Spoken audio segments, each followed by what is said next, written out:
الله الذي خلق السماوات والأرض وأنزل من السماء ماء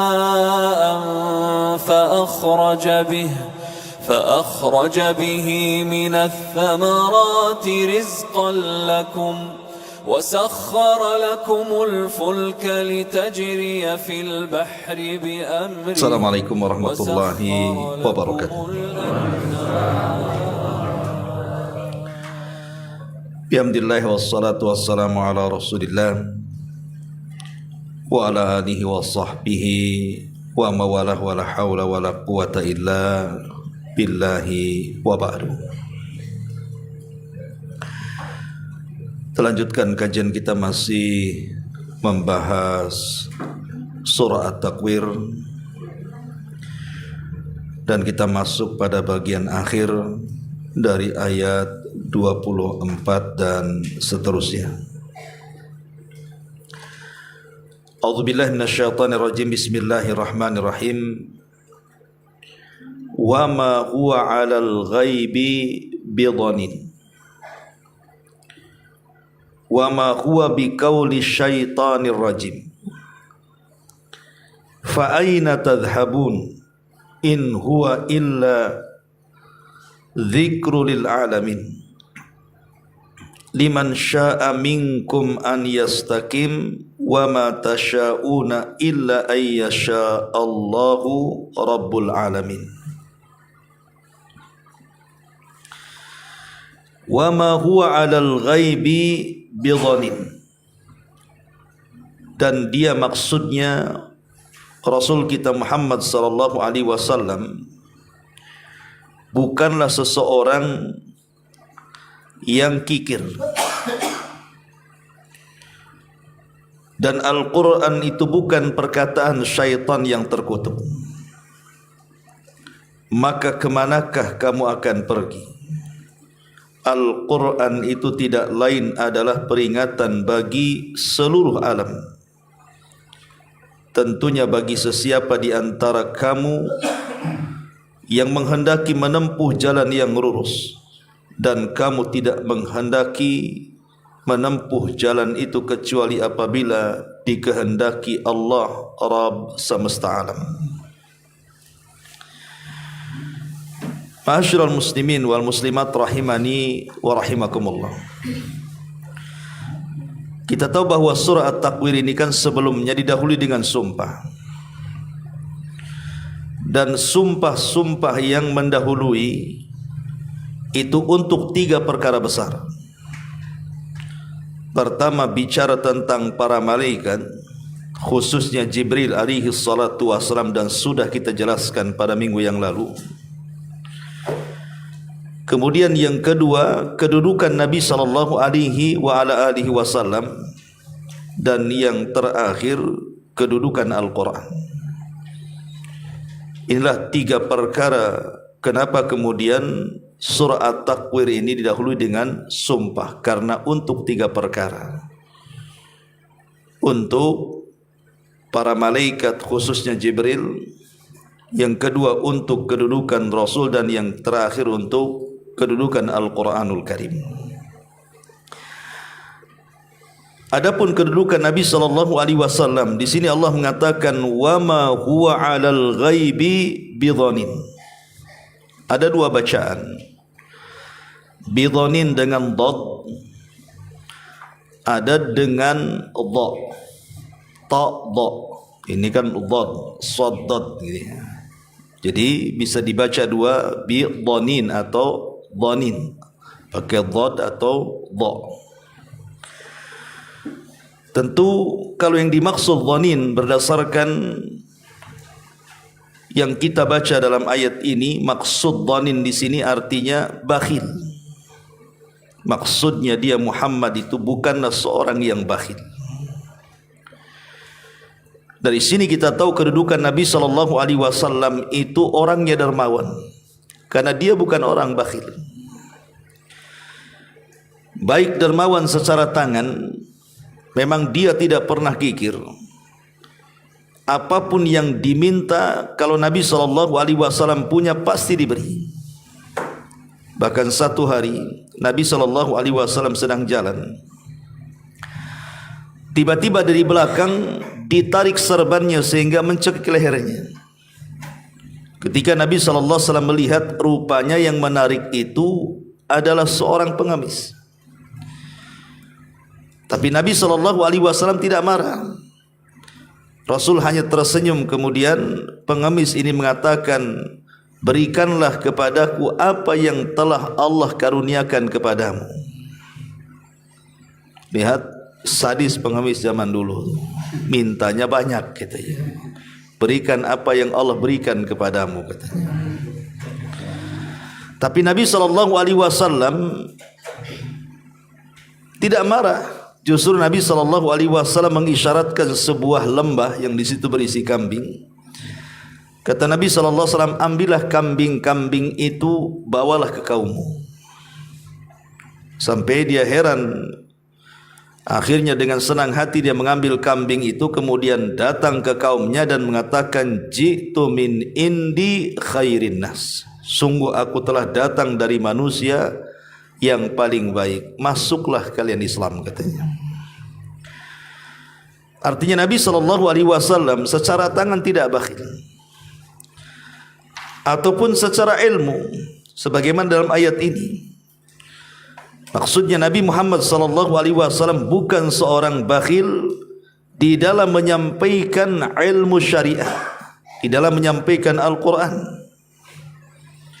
Apapun yang ditanyakan kepada Nabi SAW, maka Nabi akan menjawabnya. Bahkan terkadang jawaban itu melebihi dari pertanyaannya. Contoh ketika Rasul ditanya soal air lautan, apakah bisa digunakan untuk bersuci berwudu? Itu pertanyaannya. Tapi jawabannya melebar. Kata Nabi SAW, huwa tahuru ma'uhu al-hillu maitatuhu. Adapun airnya maka tahur, bersih, bisa untuk bersuci. Adapun bangkainya maka halal untuk dimakan. Kan orang ini tidak bertanya bangkai, hanya bertanya air lautan, tapi jawabannya melebar. Karena Nabi SAW tidak pernah kikir dalam ilmu pengetahuan. Itu kalau dibaca dengan dhad. Tapi kalau dibaca dengan dhanin, ya, bidhanin, dhan itu artinya prasangka. Berarti dia Muhammad bukanlah seseorang yang tertuduh terhadap wahyu. Nabi SAW tidak pernah berkhianat dengan wahyu. Apapun yang disampaikan Allah lewat Jibril, maka Nabi SAW akan menyampaikan kepada umatnya. Rasul tidak pernah menyembunyikan sedikit pun, dan Rasul tidak pernah berkhianat sedikit pun. Semua yang diwahyukan telah disampaikan Nabi SAW. Ma'asyiral muslimin wal muslimat rahimani wa rahimakumullah. Sedikit kita tahu bahwa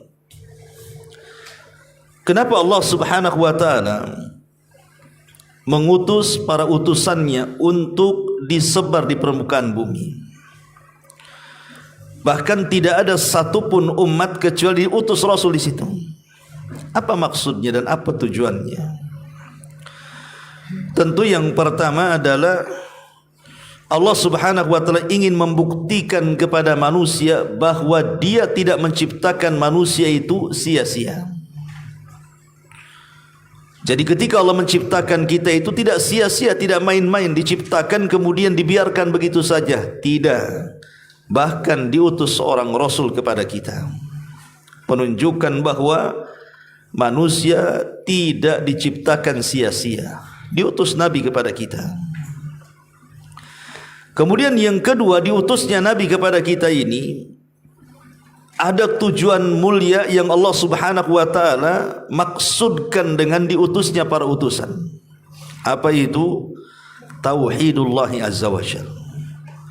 supaya manusia yang diciptakannya itu dengan diutusnya Rasul dan diturunkannya kitab-kitab itu dalam rangka mengenalkan siapa Rabbnya, akhirnya mereka mentauhidkannya. Itulah yang Allah katakan dalam Al-Quran, wa ma khalaqtul jinna wal insa illa liya'budun. Tidaklah aku ciptakan jin dan manusia kecuali untuk beribadah, artinya untuk mentauhidkan Allah. Kemudian yang ketiga, liiqamatil hujjah, untuk menegakkan hujjah di hadapan manusia, supaya kalau nanti mereka meninggal kemudian dihadapkan kepada Allah Subhanahu wa taala, tidak ada lagi kata uzur, karena sudah diutus nabi kepada mereka. Kalau seandainya Allah Subhanahu wa taala mengazab kita, naudzubillah, maka itu bukan kezaliman Allah, karena sudah diutus pemberi peringatan kepada kita. Dan Allah mengatakan, wa ma kunna mu'adzibina hatta nab'atha rasulah. Tidaklah kami akan diazab sehingga diutus kepada kami seorang rasul. Artinya kalau sudah diutus rasul kepada kita, berarti tidak ada alasan lagi di hadapan Allah Subhanahu wa taala untuk mengelak. Ma'asyiral muslimin wal muslimat rahimani wa rahimakumullah. Dan lebih daripada itu tentunya hikmah diutusnya Nabi sallallahu alaihi wasallam, hikmah diutusnya para utusan termasuk Nabi kita Muhammad sallallahu alaihi wasallam adalah hidayatun nas, untuk memberikan hidayah kepada manusia. Makanya setiap nabi dan rasul itu dibekali kalam Allah, kitab-kitab dari langit. Itulah Al-Quranul Karim. Makanya ayat setelahnya Allah Subhanahu wa taala mengatakan, wa ma huwa biqauli syaitanir rajim.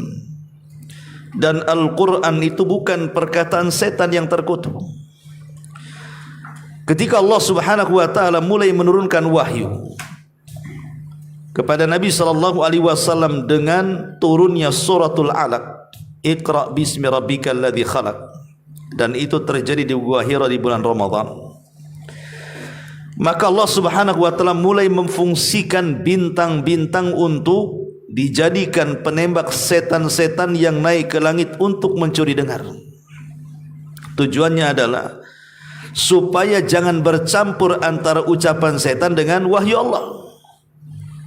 Makanya jangan sampai ada jin-jin yang naik ke langit di zaman diutusnya Nabi, supaya murni yang turun dari langit itu wahyu, tidak lagi gado-gado dengan ucapan para dukun yang bersumber dari para jin yang mencuri dengar ke langit. Makanya di sini Allah mengatakan dia bukan setan, bukan perkataan setan. Karena satu hari Nabi SAW, kebiasaan Rasul di awal-awal dakwah itu biasa solat tengah malam.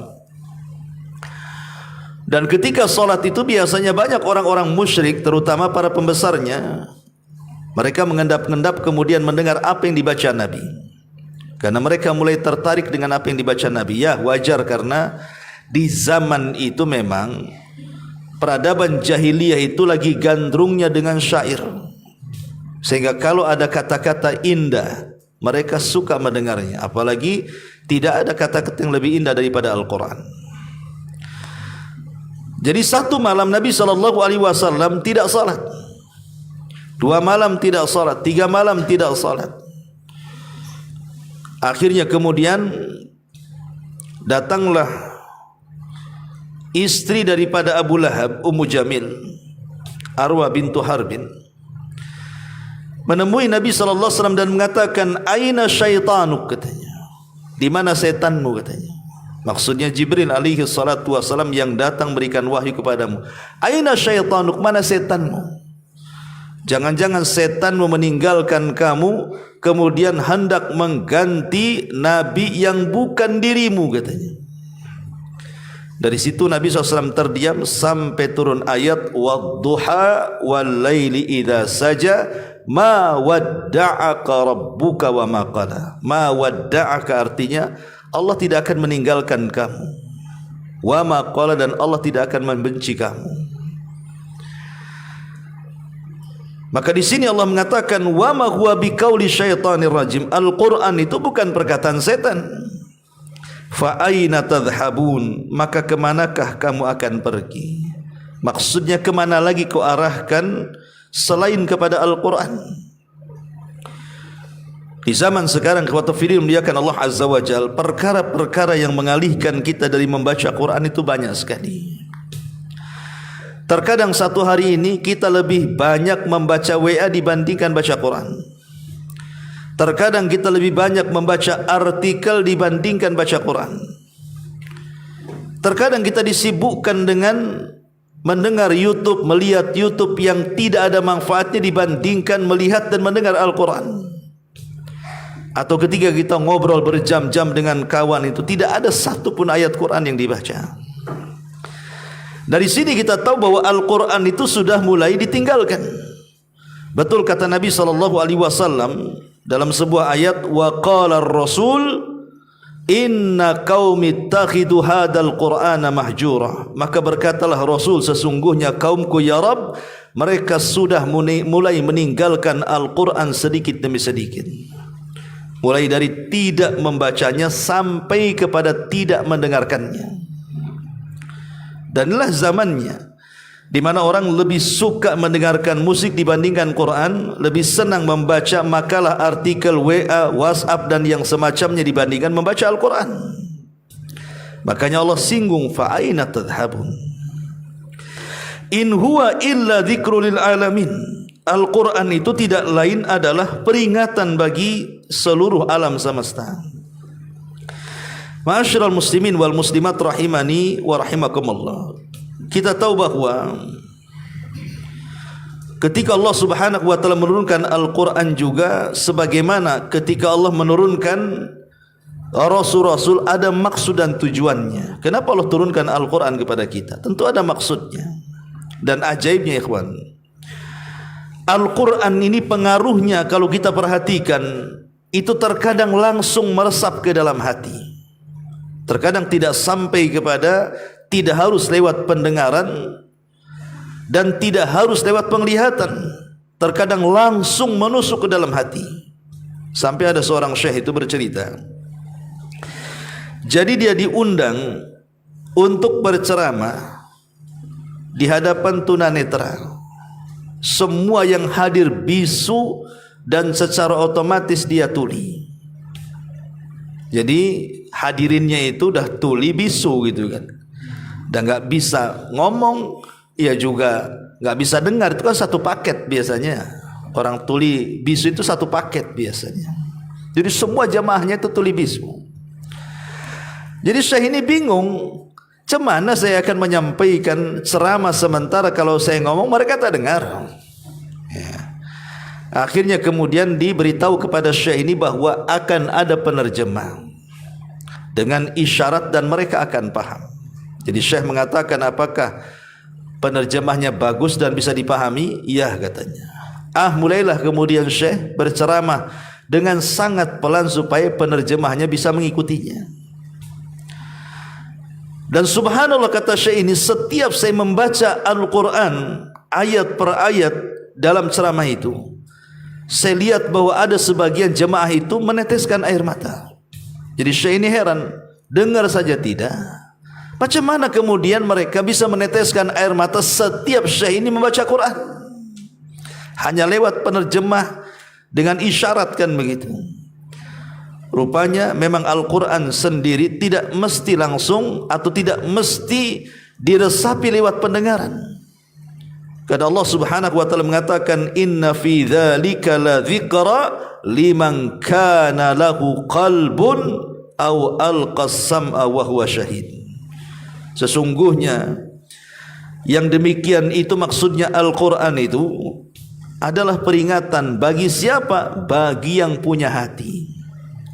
Terkadang Al-Quran juga langsung menembus hati, ikhwan.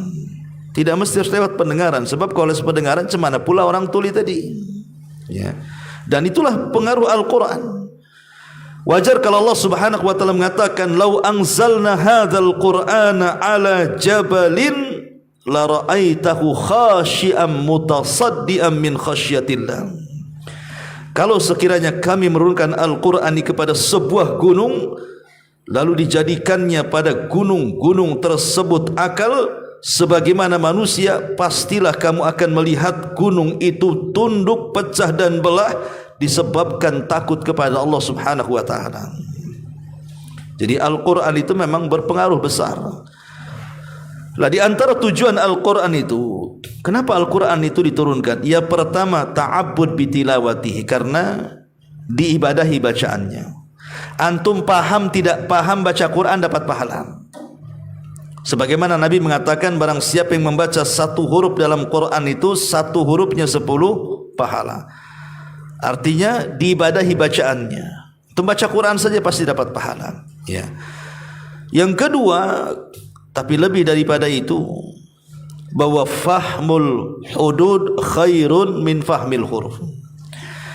Memahami isi kandungan Quran itu jauh lebih baik dibandingkan hanya mempelajari huruf-huruf dalam Quran. Artinya kalau hanya sekedar membaca saja itu sudah bagus dapat pahala.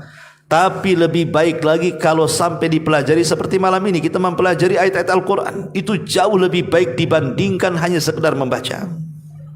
Karena memang tujuan Al-Quran itu, afala yatadabbaruna Al-Quran. Kenapa kalian tidak tadabbur dengan Quran? Jadi Quran itu diturunkan liyatadabbar, untuk supaya kita mengambil ibrah dengan cara merenungkan. Bukan hanya sekedar membaca lafaz-lafaznya saja, tapi sebisa mungkin kita pahami maknanya. Karena biar kita tahu bahwa tujuan Allah menurunkan Quran itu untuk mengeluarkan manusia dari kegelapan menuju cahaya dan dari kesesatan menuju hidayah. Ma'asyiral muslimin wal muslimat rahimani wa rahimakumullah. Kemudian di sini Allah Subhanahu wa taala melanjutkan ayatnya. Liman syaa minkum an yastaqim. Tentu Al-Quran ini peringatan bagi seluruh alam. Bagi siapa? Bagi kamu yang menghendaki jalan yang istiqamah. Dan jalan yang istiqamah itu tidak mungkin diraih kecuali karena kehendak Allah Subhanahu wa taala. Makanya Allah mengatakan, dan kamu tidak dapat menghendaki menempuh jalan itu kecuali apabila dikehendaki Allah Subhanahu wa taala. Makanya ada istilah yang sering saya ulang-ulang, ya, bahwa Allah Subhanahu wa taala itu ditaati karena izinnya dan dimaksiati karena pengetahuannya. Yuta'u biidnih wa yu'sa biilmi. Dia ditaati karena izinnya. Maksudnya ditaati karena izinnya, selamanya kalau Allah Subhanahu wa taala tidak izinkan kita untuk berbuat taat, selamanya tidak mungkin taat kepada Allah Azza wa Jalla. Makanya doa selepas tidur, salah satu doa yang diajarkan Nabi SAW adalah alhamdulillahilladzi afani fi jasadi wa radda alayya ruhi wa adhina li bidzikri. Segala puja dan puji hanya milik Allah yang telah menyehatkan badanku, yang telah mengembalikan ruhku, yang telah mengizinkan aku untuk mengingatnya atau berzikir kepadanya. Kalimat wa adhina li bidzikri, yang telah mengizinkan untuk berzikir. Karena kalau tidak ada izin dari Allah, tidak mungkin kita beramal saleh. Lah antum loh enggak mungkin sampai di sini untuk ngaji tafsir kalau Allah tidak izinkan. Kalau Allah tidak izinkan enggak mungkin sampai di sini. Jadi semua ketaatan itu karena izin Allah Subhanahu wa taala. Semua hidayah itu karena izin Allah Subhanahu wa taala. Makanya izin itu harus dicari supaya kita mendapatkan izinnya, mendapatkan restu dari Allah Subhanahu wa taala. Dengan sebab itulah kita diberikan hidayah. Ma'asyiral muslimin yang dimuliakan Allah Azza wa Jalla. Jadi dari ayat 25 sampai terakhir bicara tentang keagungan ataupun tujuan daripada Al-Quran. Qatfidin muliakan Allah Azza wa Jalla. Al-Quran ini berbeda dengan kitab-kitab yang lainnya dari segi turunnya. Kalau Taurat, Zabur, Injil itu turun sekaligus. Mungkin bahasa kitanya 30 juz ambil-ambil kan begitu. Tapi Al-Quran ini diturunkan mufarraqah, diturunkan angsur per angsur, tidak langsung 30 juz turun kepada Rasul, tetapi diturunkan ayat per ayat, kadang surat per surat gitu ya. Untuk apa dan apa hikmahnya? Sebagian para ulama mengatakan, kenapa Al-Quran diturunkan seperti itu? Lalu apa hikmahnya? Pertama hikmahnya, kenapa Al-Quran itu diturunkan mufarraqah, diturunkan tidak sekaligus tetapi angsur per angsur. Satu, supaya Al-Quran itu senantiasa relevan dengan zaman dan waktu. Jadi Quran itu akan relevan, hukum-hukumnya walaupun zaman berlalu, walaupun tempat berbeda, walaupun dimanapun adanya, maka Al-Quran akan cocok dengan zaman dan masa. Kenapa demikian? Karena kan setiap Al-Quran turun itu ada asbab nuzulnya. Dan namanya asbab nuzul itu ya tidak semua ayat ada asbab nuzul, tapi kebanyakan Al-Quran itu ada asbab nuzulnya. Lah asbab nuzul itu ketika turun ayat Al-Quran itu kan disesuaikan dengan peristiwa dan keadaan. Lah namanya peristiwa dan keadaan sejak zaman Rasul sampai kiamat itu pasti ada kemiripan. Sehingga ketika ada peristiwa dan kejadian yang mirip dengan peristiwa dan kejadian di masa turunnya Al-Quran, maka disitulah Al-Quran menjadi solusinya. Makanya Al-Quran itu kitab yang menjadi solusi bagi siapapun. Yang kedua, kenapa Al-Quran ini mufarraqah, diturunkan angsur per angsur? Supaya lebih bisa merenungkan. Sebab kalau sekaligus akan sulit merenungkannya. Tapi kalau ayat per ayat kan enak merenungkannya, enak untuk mengamalkannya. Dan itu diantara faedah kenapa Al-Quran itu angsur per angsur, ayat per ayat. Termasuk juga kita ketika mempelajari tafsir ini tidak mungkin sekaligus satu surat. Ya satu ayat kita pelajari, 2 ayat, karena biar lebih paham sebenarnya ya. Ma'asyiral muslimin yang dimuliakan Allah subhanahu wa ta'ala. Kemudian yang ketiga, lebih daripada itu ya, kenapa Al-Quran ini diturunkan angsur per angsur? Litahaddi wal i'jaz, supaya orang-orang musyrik di zaman turunnya Al-Quran itu mereka membuktikan kalau tuduhan mereka terhadap Al-Quran itu adalah benar, bahwa Al-Quran itu ucapan Muhammad. Silahkan kalau memang Al-Quran itu ucapan Muhammad, kau buat juga seperti ucapan Muhammad. Dan selamanya mereka tidak bisa. Kalau begitu Quran bukan ucapan Muhammad, tapi dia wahyu. Karena dengan lamanya Al-Quran itu turun 23 tahun. Sejak 23 tahun itu tidak ada satupun orang-orang musyrik di zaman itu yang sanggup menandingi Al-Quran dengan membuat satu surat. Menunjukkan Quran itu kan bukan bahasa Nabi, tapi itu adalah kalam Allah yang disampaikan Nabi SAW. Jadi dengan turunkan angsur pang angsur itu supaya ketika ayat ini turun, kau buat juga ayat kayak gini, bisa enggak? Ketika satu surat turun, kau buat juga satu surat ini, bisa enggak? Dan mereka tidak bisa. Bahkan Allah subhanahu wa ta'ala mengatakan, wa in kuntum fi raibi mimma nazzalna ala abdina fa'tu bi suratin min mithli wad'u syuhada'akum in kuntum sadiqin. Kalau kalian ragu-ragu tentang Al-Quran ini, maka silahkan, kata Allah subhanahu wa ta'ala, panggil seluruh bala tentaramu, buat semisal Al-Quran. Kalau kalian ragu-ragu dan kalian tidak bisa, fa illam taf'alu walan taf'alu, selamanya kalian tidak akan sanggup melakukannya. Ma'asyiral muslimin yang dimuliakan Allah subhanahu wa ta'ala. Kemudian juga ada keutamaan bagi orang-orang yang memperhatikan Al-Quran. Pertama, istifa'ullahi lahum. Orang yang memperhatikan Quran dengan cara membacanya, mempelajarinya, maka mereka menjadi orang-orang pilihan Allah subhanahu wa ta'ala. Karena Allah Subhanahu wa taala berfirman di dalam Al-Qur'anul Karim tentang orang-orang yang mereka dipilih oleh Allah Subhanahu wa taala. Salah satunya adalah orang-orang yang yatluhu ana al-laili wa atrafan nahar. Orang-orang yang membaca Al-Qur'an di tengah malam dan di siang hari. Mereka lah orang-orang pilihan Allah Subhanahu wa taala. Yang kedua, asyraful ummah, akan diberikan kemuliaan yang paling tinggi dalam umat ini.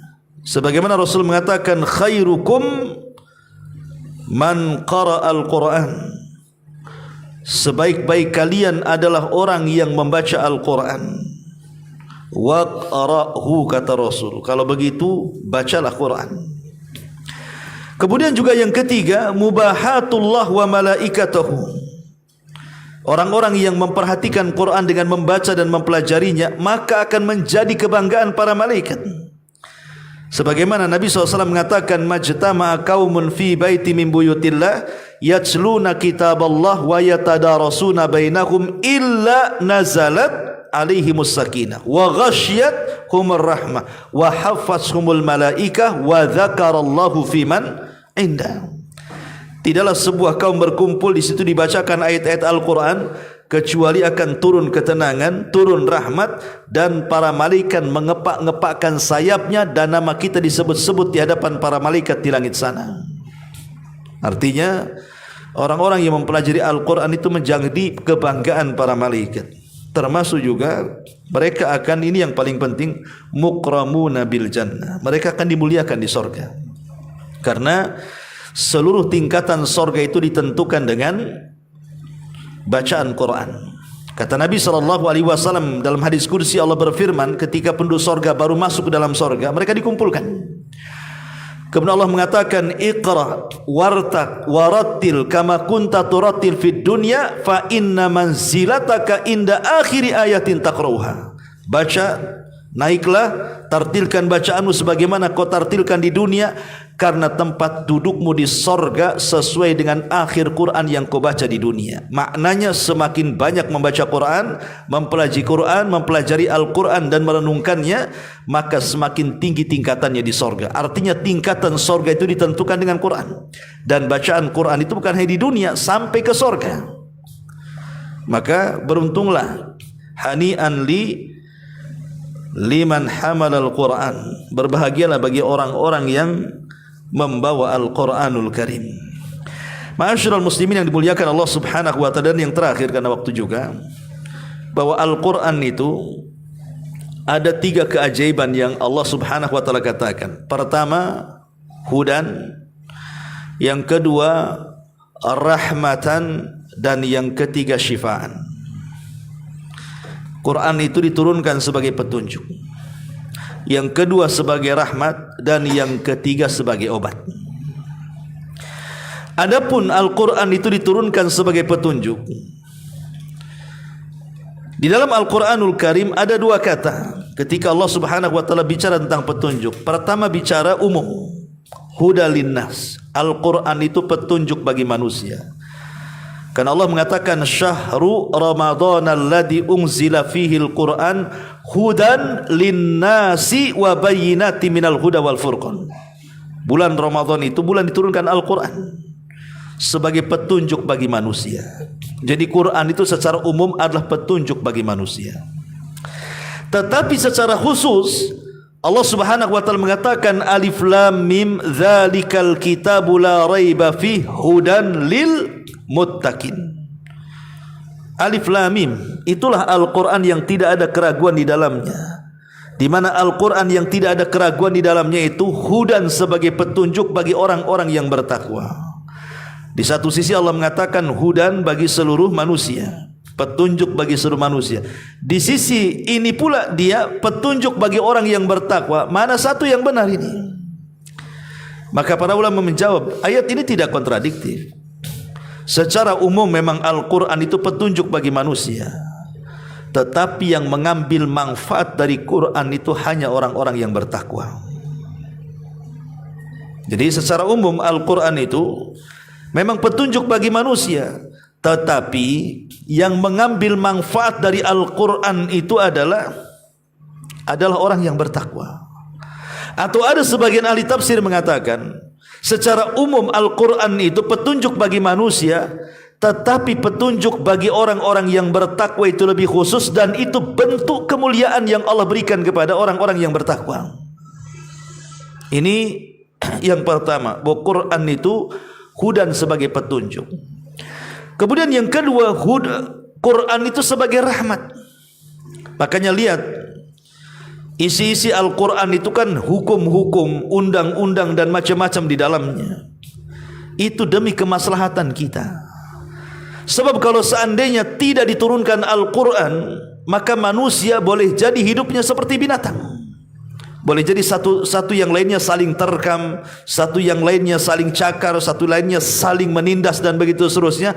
Dengan diturunkan Al-Quran, maka semua terjaga, keyakinan terjaga, harta terjaga, akal terjaga, nasab terjaga, kehormatan terjaga, dan semua itu bagian daripada rahmat. Ini yang kedua.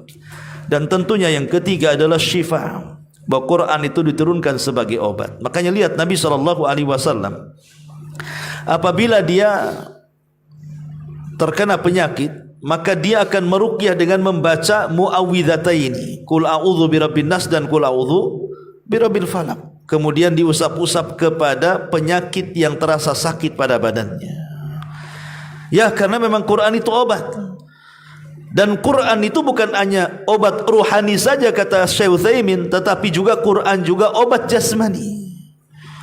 Obat segala penyakit, baik ruh ataupun jasad, Quran itu. Karena ada orang yang mengatakan kalau kesurupan baru diruqyah gitu ya. Kalau penyakit-penyakit badan itu ke dokter, ke medis katanya. Enggak, Quran itu bisa mengobati segalanya asal kita yakin. Karena bagaimanapun sesuatu yang ada keyakinan dan keikhlasan itu akan berpengaruh, ikhwan. Tapi kalau tidak yakin, ragu-ragu, tidak ikhlas, enggak akan pengaruh bacaannya. Seperti yang dilakukan oleh Rabi Ibn Haytham rahimahullahu ta'ala, ketika dia yakin sedekah itu bisa menambah harta, maka setiap dia sedekah, kemudian bisnisnya lancar. Tiba-tiba kemudian sepupunya meniru. Karena sama-sama pembisnis, sama-sama peniaga, dia pun ingin meniru seperti Rabi Ibn Haytham. Dia pun bersedekah, tapi makin bangkrut. Yang satu sedekah makin lancar jaya, yang satu sedekah pula makin bangkrut usahanya. Jadi sepupunya bertanya kepada Rabi bin Haytham, kita ini sama-sama sedekah, kenapa Allah limpahkan kekayaanmu, kenapa Allah tidak limpahkan kekayaan kepadaku? Kata Rabi bin Haytham, ya, karena ketika aku sedekah dengan keyakinan. Tapi engkau sedekah itu dengan keraguan. Kau kan coba-coba saja. Cobalah sedekah, betul tak lancar? Ini kan coba-coba kan ragu-ragu. Tapi aku yakin, ya. Maka ketika meruqyah juga sama. Ketika antum mengobati sebagai sinsai dan yang semacamnya kan itu juga harus keyakinan ketika antum mengobati kan. Kalau tidak ada keyakinan, ragu-ragu, tidak perlu antum jadi tukang bekam. Antum aja ragu-ragu, mana ini sembuh enggak? Enggak tahu. Antum berarti antum tidak mempelajari. Ya antum harus yakinkan ke pasiennya kan. Insya Allah sudah banyak kok. Nah, jadi kasih perasaan optimis kan, supaya pasiennya juga merasa bahwa dia punya keyakinan insya Allah dengan pengobatan seperti ini bisa sembuh. Walaupun kesembuhan itu datang dari Allah Subhanahu wa ta'ala. Kita yakin kesembuhan itu datang dari Allah. Karena Nabi SAW ketika berobat itu dengan dua cara. Pertama dengan obat-obatan tabi'i, yang kedua dengan obat-obatan ilahi. Terkadang dua-duanya dicampur. Ya, tabi'i itu maksudnya racikan-racikan. Adapun ilahi itu yang maksudnya baca Quran. Lah Nabi memakai dua-duanya. Makanya Rasul dihijamah. Rasul SAW meminum madu, meminum habbatus sauda, meminum macam-macam kan begitu. Itu namanya racikan. Tapi terkadang juga Rasul mengobati dengan cara pengobatan ilahi, Al-Quran, doa-doa dan begitu seterusnya. Dan terkadang dua-duanya. Ya. Lah Al-Quran ini salah satunya adalah pengobatan ilahi. Inilah diantara surah At-Takwir yang kita bahas malam ini, dan selesailah surah At-Takwir, insyaallah minggu depan beranjak ke surat yang lainnya. Wallahu alam, karena tadi ada rencana kunjungan kepada orang yang saudara kita yang sakit, Akhuna Abu Raihan. Sebelum malam larut kita tutup. Subhanakallahumma bihamdika asyhadu an la ilaha illa anta astaghfiruka wa atubu ilaik. Allahu taala alam. Assalamualaikum warahmatullahi wabarakatuh.